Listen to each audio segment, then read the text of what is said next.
Die wêreld van media het totaal verander en dit skep nuwe geleenthede.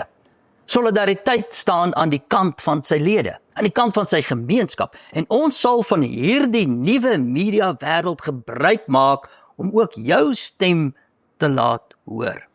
En ons onderneem om dit op 'n baie betroubare manier te doen.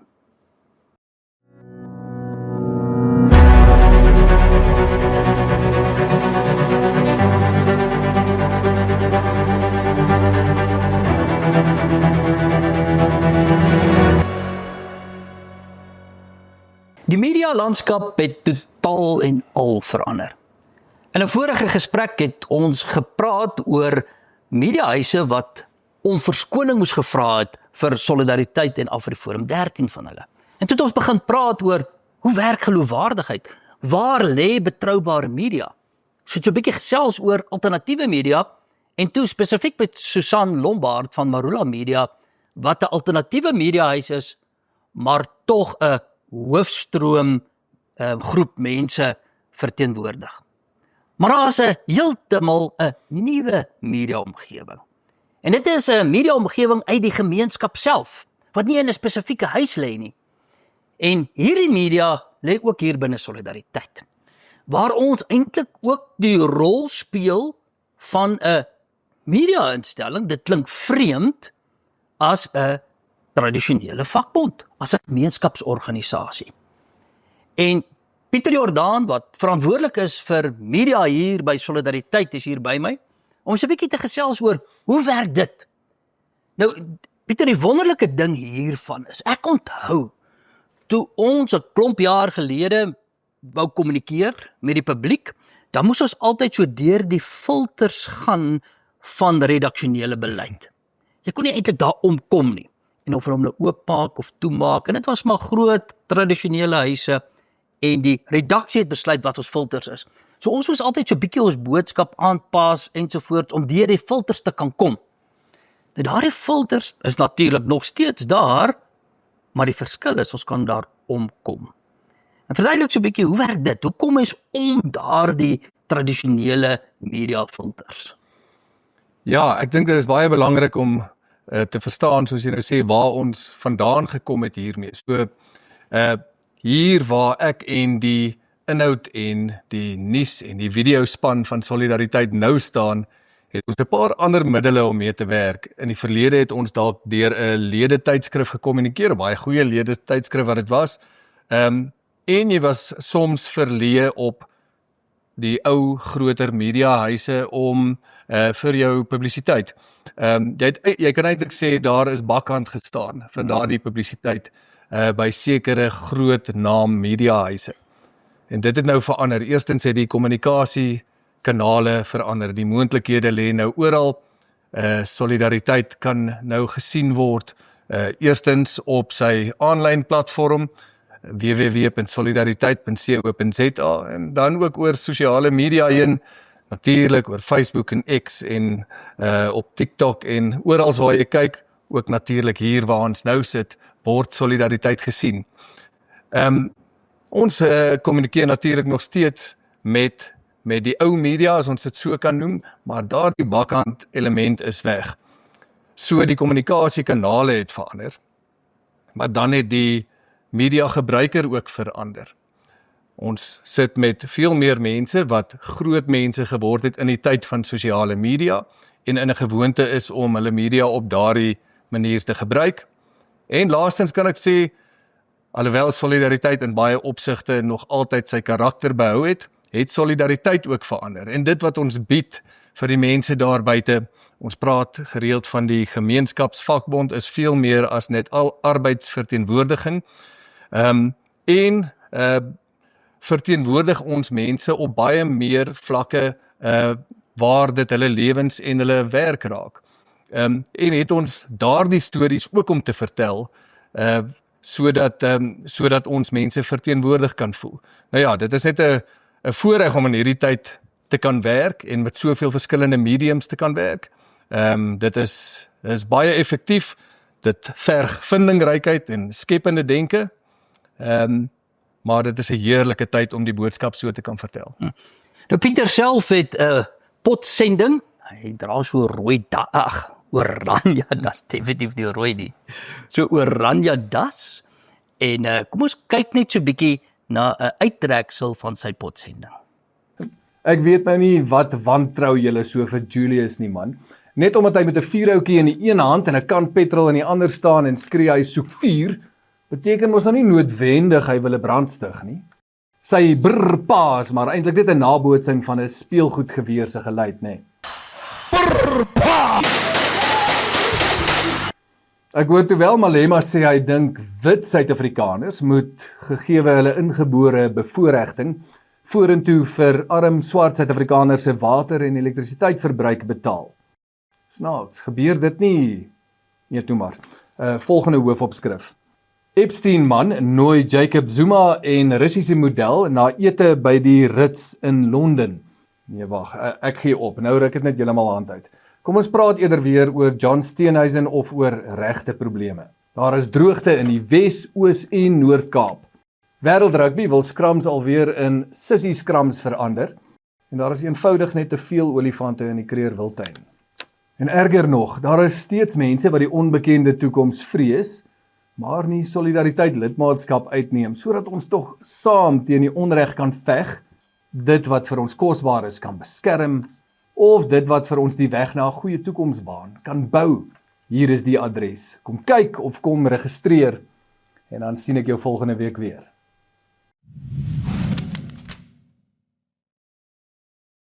Pieter, hierdie potsending het nou al van sy uitgawes het meer kykers as wat die tradisionele TV nuusbulletins het. Dis 'n reuse sukses. Nou, hoekom dink jy is dit so? Hoekom is hierdie spesifieke nuusbulletin, ek wil nou nie vir ongemaklik maak nie, maar waarom is hierdie spesifieke nuusbulletin so gewild? Wel, eerstens, ek dink ek het nou geraak aan die media gebruikspatrone wat mense het, maar natuurlik lê daar iets dieper daarin. Ek dink verlede week in jou gesprek met Susan Lombard het sy so half daarin geraak, toe sy gesels het oor hoe gemeenskapsmedia verskil van die groter media of die tradisionele of die hoofstroom, soos wat hulle soms daaroor praat. En dit is dat jy in voeling met jou gemeenskap moet kan wees. Jou gemeenskap het 'n behoefte om stemme te hoor van mense wat in voeling met hulle staan.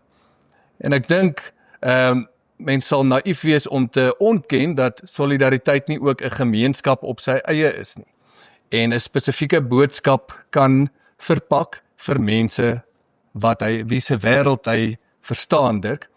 Ek dink daar was heel moontlike tyd wat mense nie so verteenwoordig gevoel het in die groter media nie. Ek dink as jy vandag nog wag vir die ou media om as jou hekwagter of jou agendasteller of jou meningsvormer op te tree, dan gaan jy heel moontlik nie meer jouself of jou eie lewe of jou werk in daardie prentjie sien nie. En dis 'n geleentheid, dink ek, wat baie mense aangegryp het. Al die middele waarvan ek nou gepraat het, waardeur 'n mens kan kommunikeer, maak dit moontlik vir mense om tog met daardie gemeenskappe te praat, wat nie verteenwoordig voel deur die boodskappe wat hulle in groot media raak lees. En ek dink dit is van die sukses lê daarin saamgevat, om jou mense se taal te kan praat. Na soveel jare wat hulle gevoel het, daar word met hulle gepraat deur mense wat nie hulle taal verstaan nie, of hulle moetswillig misken in media boodskappe. Ek dink solidariteit het geen behoefte om neutraal te wees nie. So ons is nie die regter nie, ons is die advokaat. So ons tree in vir ons lede, ons tree in vir ons gemeenskap en dit vind ook neerslag in ons tipe media. Maar 'n advokaat moet nog steeds betroubaar wees. As 'n advokaat nou so optree in 'n hof voor 'n regter en dit is 'n onbetroubare advokaat, dan sal die regter sê dit was 'n onbetroubare advokaat gewees en daar sal 'n uitspraak wees teen daardie advokaat se kliënt. Maar ons is advokate, hoe maak ons seker dat ons betroubare advokate is. So die nuus wat ons oordra, is nog steeds betroubare nuus, alhoewel dit ons nuus is uit die oog van ons lede. Natuurlik, ja. Ek bedoel, ons is nie 'n tradisionele mediahuis nie, maar ons hoef natuurlik ook nie een te wees nie. Ons word nie noodwendig aan dieselfde standaarde gehou van spesifiek onpartydig wees, soos wat 'n veronderstelde onpartydige mediahuis moet wees, of in terme van die balans in ons verslaggewing nie. Ons vertel solidariteit se storie, en ons doen dit natuurlik met trots ook. Maar Susan het verlede week ook melding gemaak van die belang van feitelikheid as die grondslag vir geloofwaardigheid. En natuurlik, daar het ons net so 'n groot verantwoordelikheid om steeds die storie te vertel soos wat dit werklik is. Ek dink dit is juis waar die frustrasie en die irritasie met sommige van die groter mediahuise mettertyd ingekom het. Julle het verlede week ook verwys na die groot persombudsman klagtes en uitsprake. Nou ja, by ons lê daar ook 'n groot verantwoordelikheid om by daardie feitelikheid te hou, maar ek dink saam met solidariteit en sy handelsmerk kom daar 'n soort geloofwaardigheid wat veroorsaak dat mense wil hoor wat solidariteit van 'n sekere saak sê en hoe dit 'n invloed op hulle lewens het. Ek dink in daardie opsig is dit baie belangrik vir solidariteit om meningsvormers van hulle eie te word. Ons moet mense se menings help vorm, daar waar hulle vir so lank gevoel het dat dit wat hulle andersins hoor, klop net nie met dit wat hulle sien en voel en hoor nie. Ja, ek het net 2 opmerkings. Die eerste een gaan oor die betroubaarheid. Ek dink solidariteit is 'n betroubare instelling. Ek hoor baie keer mense sê wel, een ding is, ons feite is altyd reg. Ons navorsing is goed. So dit is, as ons dus iets oordra deur ons media, dan weet hulle, dis 'n betroubare instelling. Ja, dit is uit 'n spesifieke oogpunt, maar die feite is goed, die inligting is goed, ons kan dit vertrou. As ons praat oor AGOA, dan dra ons die regte boodskap oor AGOA. Wat beteken die wet? Waar dit vandaan kom? Oor wat gebeur nou? Ek het gesien dat ons betroubaarheid byvoorbeeld oor iets soos AGOA is baie beter as baie van die hoofstroom media wat nie lekker verstaan het hoe werk hierdie AGOA nie. Of as ons praat oor die nasionale gesondheidsversekering, dan is ons feite reg. Ons sal nie gaan en feite verdraai om mense te oortuig nie. Ons feite sal altyd reg wees, ons feite sal altyd goed wees, so ons media is betroubaar. So dit is die een baie belangrike ding. Die tweede ding is dat ons maak ook seker dat wat ons sê is dan ook in belang van ons lede. En dis wat ons ook subjektief maak. Ons doen dit in belang van ons lede, en dit beteken nie, dis teen die belang van ander nie.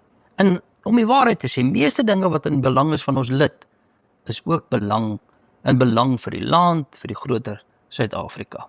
So ons is subjektief, maar ons is betroubaar. Ek wil so vir interessantheid hoor, ons moet nou amper klaar maak, oor wat se interessante dinge beplan julle? Julle beplan nou in die volgende tyd nuwe potsendings, nuwe manier om met media om te gaan, en ek is net soos die kykers, dink ek, is ek ook nuuskierig, wat beplan julle?